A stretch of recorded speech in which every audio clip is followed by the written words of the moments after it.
Friends, welcome back to my channel. তোমরা দেখছো বিশ্বাস টিউটোরিয়াল ইউটিউব চ্যানেল। আর আমি কেভি স্যার এখনকার গুরুত্বপূর্ণ ক্লাসে তোমাদের সামনে উপস্থিত হয়েছি।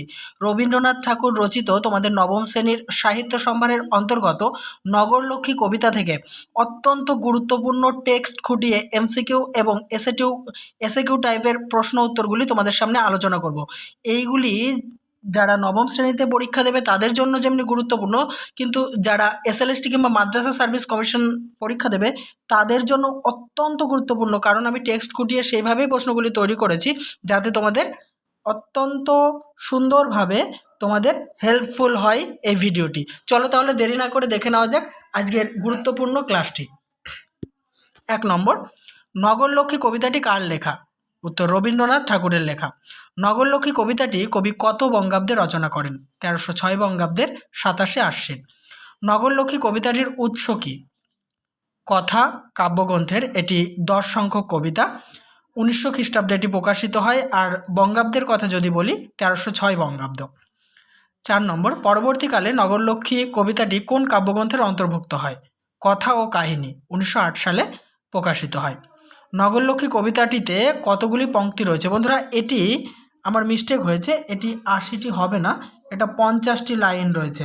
ঠিক আছে, 50টি পংক্তি নগরলক্ষ্মী কবিতায় রয়েছে আর 10টি স্তবক রয়েছে।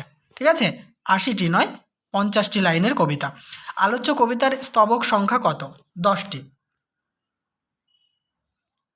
পরেরটি দেখো, 7 নম্বর, কোন কাহিনী অবলম্বনে কবি নগরলক্ষ্মী কবিতাটি রচনা করেছেন?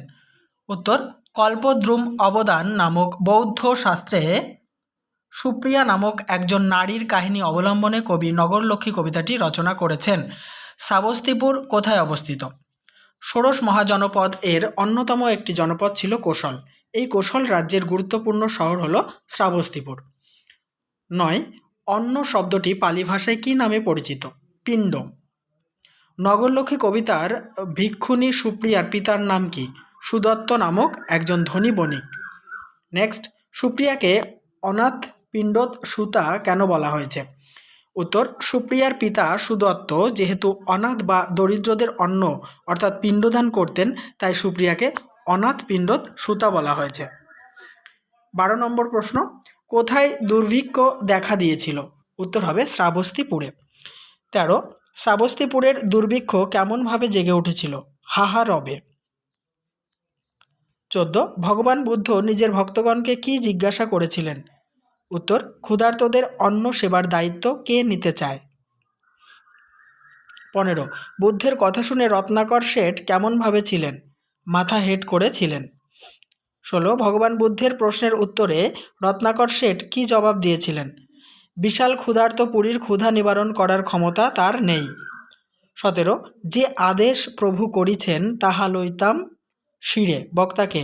সামন্ত জয়সেন। নেক্সট, 18, এখানে প্রভুর কোন আদেশের কথা বলা হয়েছে?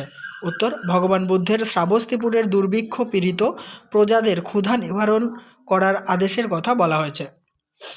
19, সামন্ত জয়সেনের সামর্থ্য থাকলে তিনি বিশালপুরীর ক্ষুধা নিবারণের জন্য কোন কাজ করতেন?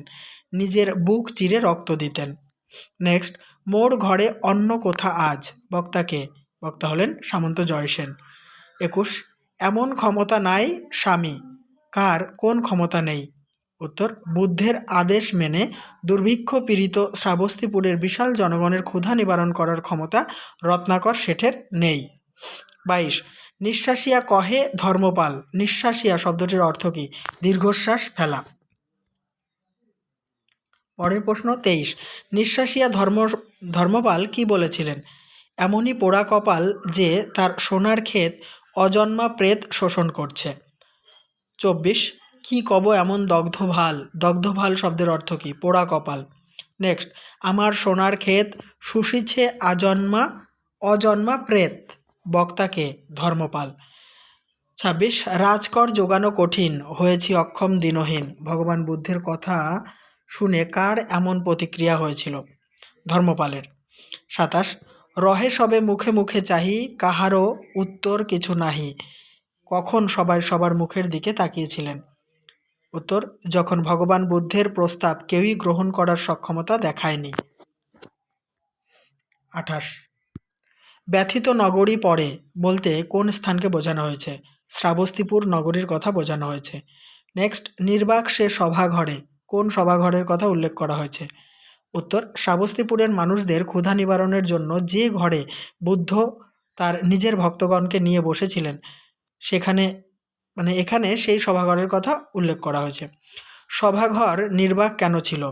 কারণ বুদ্ধের কথায় তার ভক্তগণের কেউ শ্রাবস্তিপুরের মানুষের ক্ষুধা নিবারণের ভার নিতে চাননি। 31, ভগবান বুদ্ধের আঁখি দুটিকে কোন বিশেষণ দেওয়া হয়েছে? করুণ। নেক্সট, ব্যথিত বুদ্ধের করুণ আঁখি দুটির অবস্থা কেমন হয়েছিল? সন্ধ্যা তারার মতো ফুটেছিল। 33, তখন উঠিল ধীরে ধীরে রক্তভাল লাজ নম্র শিরে কার ওঠার কথা বলা হয়েছে? এটা মিস্টেক হয়েছে আমার লেখা, ওটা আর হয়ে গেছে, হবে কার ওঠার কথা বলা হয়েছে? উত্তর, অনাথ পিণ্ডত সুতার কথা অর্থাৎ সুপ্রিয়ার কথা বলা হয়েছে। 34, বেদনায় অশ্রুপ্লতা কে কেন বেদনায় অশ্রুপ্লতা হয়েছিলেন? শ্রাবস্তিপুরে ভয়ঙ্কর দুর্ভিক্ষে পীড়িত সাধারণ মানুষের ক্ষুধার অন্ন জোগাতে সকলে অক্ষমতা দেখালে ভিক্ষুণী সুপ্রিয়া অশ্রুপ্লুতা হয়েছিলেন। 35, বুদ্ধের চরণ রেণু লয়ে মধু কণ্ঠে কহিল বিনয়ে চরণ রেণু বলতে কি বোঝানো হয়েছে? পায়ের ধুলো বা পদধূলি। কে মধুকণ্ঠে কি বলেছিলেন? উত্তর, ভিক্ষুণী সুপ্রিয়া শ্রাবস্তিপুরের দুর্ভিক্ষ পীড়িত বিশাল পুরীর মানুষের ক্ষুধার অন্ন অদন্তের নয় নয় হবে, এটা বানানটা মিস্টেক হয়েছে, অদন্তের নয় নয় অন্ন যোগানোর ভার নেওয়ার কথা বলেছিলেন। 37, কে নিজেকে অধম বলে অভিহিত করেছেন? ভিক্ষুণী সুপ্রিয়া। 38, তব আজ্ঞা লইল বহিয়া কে কার আজ্ঞা বহন করে নিলেন? ভিক্ষুণী সুপ্রিয়া ভগবান বুদ্ধের আজ্ঞা বহন করে নিলেন। 39, কাঁধে যারা খাদ্যহারা সুপ্রিয়া তাদের কি বলে মনে করেছেন? নিজের সন্তান। নেক্সট 40, ভিখারিণী সুপ্রিয়া কিসের দায়িত্ব গ্রহণ করলেন? শ্রাবস্তিপুরের বিশাল নগরীর ক্ষুধার্ত মানুষের মধ্যে অন্ন বিলানোর ভার গ্রহণ করলেন। 41, বিস্ময় মানিল সবে শুনি কারা কখন বিস্ময় মেনেছিল?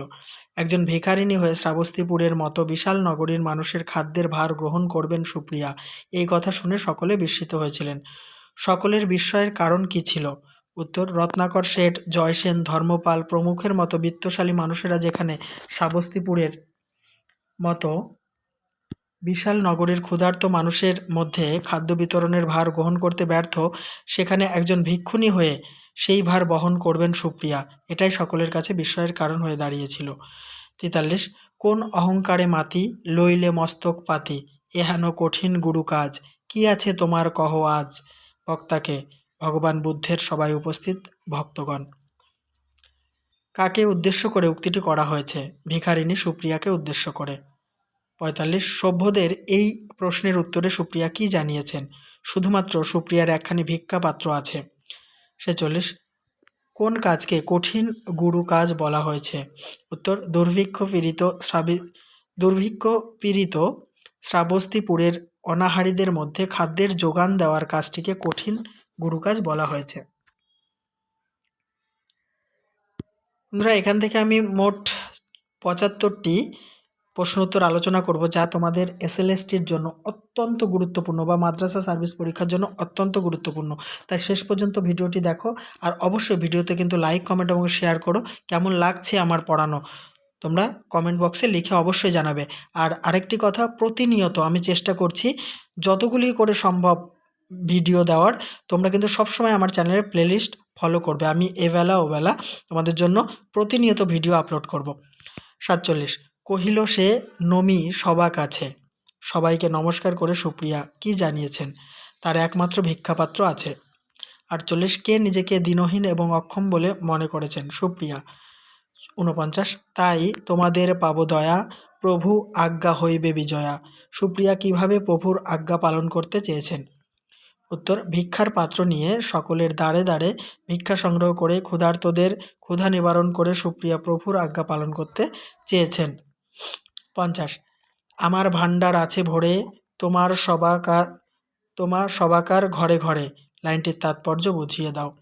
সকলের ঘরে যে খাবার বা অন্ন মজুদ আছে সেই খাবার একত্র করে ক্ষুধার্তদের ক্ষুধা নিবারণের কথাই মূলত সুপ্রিয়া এখানে বলতে চেয়েছেন।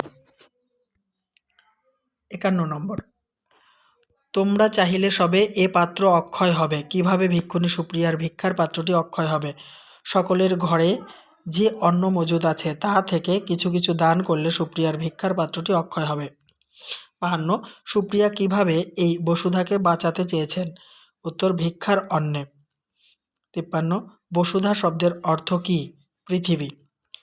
54, মিটাইব দুর্ভিক্ষের ক্ষুধা। সুপ্রিয়া কিভাবে শ্রাবস্তিপুরের দুর্ভিক্ষের ক্ষুধা মেটাতে চান? উত্তর, প্রতি বাড়ি থেকে ভিক্ষার অন্ন সংগ্রহ করে। এবারে এই অংশের কিছু গুরুত্বপূর্ণ শূন্যস্থান পূরণ আমরা দেখে নেব। দেখো, 55, দুর্ভিক্ষ ড্যাশ জবে জাগিয়া উঠিল হাহারবে। শূন্যস্থানে বসবে শ্রাবস্তিপুরে।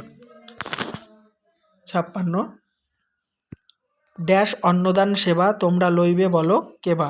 শূন্যস্থানে বসবে ক্ষুধিতেরে। নেক্সট, শুনি তাহা রত্নাকর শেঠ করিয়া রহিল ড্যাশ মাথা হেট। কহিল সে কর জুড়ি ড্যাশ বিশালপুরী ক্ষুধার্ত। 59, যে আদেশ প্রভু করিছেন তাহা লইতাম ড্যাশ শিরে। 60, যদি মোর বুক চিরে ড্যাশ দিলে হতো কোনো কাজ। উত্তর হবে রক্ত। 61, নিঃশ্বাসিয়া কহে ধর্মপাল কি কব এমন ড্যাশ দগ্ধ ভাল। এবারে জেনে নেব 62 নম্বর প্রশ্ন এবং তার উত্তর। আমার সোনার ক্ষেত শুষিছে ড্যাশ অজন্মা প্রেত। 63, নির্বাক সে সভাঘরে ড্যাশ পড়ে ব্যথিত নগরী। 64, বুদ্ধের করুণ আঁখি দুটি ড্যাশ রহে ফুটি। ওখানে বসবে সন্ধ্যা তারা সম। 65, তখন উঠিল ধীরে ধীরে রক্তভাল লাজ নম্র শিরে। শূন্যস্থানে বসবে অনাথ পিণ্ডদ সুতা। 66, কাঁধে যারা খাদ্য হারা আমার ড্যাশ তারা। শূন্যস্থানে বসবে সন্তান। 67, বিস্ময় মানিল সবে শুনি ড্যাশ তুমি যে ভিক্ষুণী। ওখানে বসবে ভিক্ষুকন্যা। 68, কোন ড্যাশ মাতি লইলে মস্তক পাতি এ হেন কঠিন গুরু কাজ কি আছে তোমার কহ আজ। শূন্যস্থানে বসবে অহংকারে। নেক্সট, 69, কহিল সে নমি সভা কাছে শুধু এই ড্যাশ আছে। শূন্যস্থানে বসবে ভিক্ষাপাত্র। 70, তাই তোমাদের পাবো দয়া প্রভু আজ্ঞা হইবে ড্যাশ বিজয়া। 71, আমার ভাণ্ডার আছে ভরে তোমা সবাকার ড্যাশ ঘরে ঘরে। 72, তোমরা চাহিলে সবে এ পাত্র ড্যাশ হবে অক্ষয়। 73, ড্যাশ বাঁচাবো বসুধা, বানানটা ভুল হয়েছে, বাঁচাবো হবে ভিক্ষা অন্নে। মিটাইব ড্যাশ ক্ষুধা দুর্ভিক্ষের। বন্ধুরা, আজকের আলোচনা বা এই কবিতা থেকে বাছাই করা এবং টেক্সট খুঁটিয়ে বাছাই করা বলবো না, এমন কোনো কোয়েশ্চেন নেই যে আমি এখান থেকে তোমাদের জন্যে দিইনি। তো আশা করছি এখান থেকেই তোমরা 100% কমন পাবে। একটা প্রশ্নও যদি দেয় তোমরা কমন পাবে। অবশ্যই কেমন লাগছে পড়ানো কমেন্ট বক্সে লিখে জানাতে ভুলো না। আর চ্যানেলে নতুন হলে সাবস্ক্রাইব করে অল করে দিও, বন্ধুদের মাঝে শেয়ার করতে কিন্তু ভুলো না। প্রতিনিয়ত আমার চ্যানেলের প্লেলিস্ট দেখতে থাকো।